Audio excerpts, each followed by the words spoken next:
Hey everyone, it looks like Brotato has an issue. Despite the main game receiving overwhelmingly positive reviews, the new DLC has launched and found itself with mixed ratings, only 64% positive feedback after a week. A glance at the comments section reveals plenty of negative feedback from players concerning stats, gameplay mechanics, and character balance. To put it simply, the core issue can be summed up in one phrase: it's just not fun to play. But don't worry, today, I'm going to introduce you to some equally enjoyable games that are sure to deliver satisfaction. Let's take a look. Vampire Survivors x Castlevania DLC. Interestingly, both Brotato and Vampire Survivors released their DLCs around the end of October. However, unlike Brotato, the new DLC for Vampire Survivors continues to enjoy a solid reputation among players. At a price of $3.99, you might think it's a bit pricey, but the amount of content is sure leave you feeling it's worth every penny. Over 20 classic vampire hunters, more than 40 types of weapons, and authentic maps and music.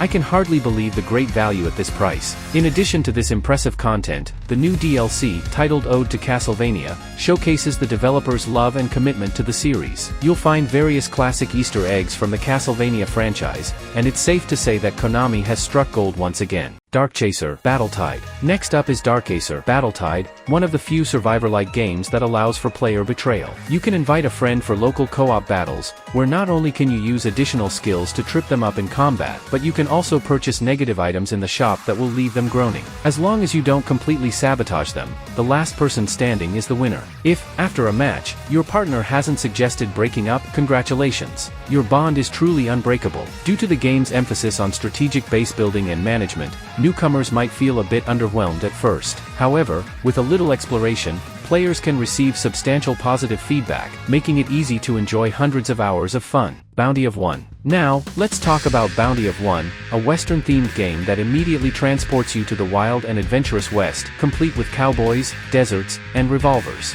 Your goal is to survive against endless waves of bounty hunters. One standout feature of this game is that characters cannot attack while moving, which forces players to maximize their output through movement-based attacks, giving it a bit of a MOBA feel. While this design might seem to significantly increase difficulty in solo play, it only applies to that mode. In multiplayer, there are no limitations like teammates leveling up in a turn-based system or weapon skill caps, allowing you to enjoy a good time with friends. You'll soon be thriving as the Grim Reaper of the American West. Greedland. Finally, if you're looking for some exhilarating gameplay, you can't miss Greedland, a sci-fi-themed game where you control a mech on a desolate alien planet, battling an overwhelming horde of alien worms until reinforcements arrive. As the last game I recommend today, Greedland shatters the stereotype of survivor-like games having low-quality graphics by creating an incredibly realistic experience with Unreal Engine. The swarming bugs, bullets flying everywhere, and spectacular lighting all stimulate the visual senses and will send your adrenaline soaring. With a variety of weapons and abilities adding to the gameplay,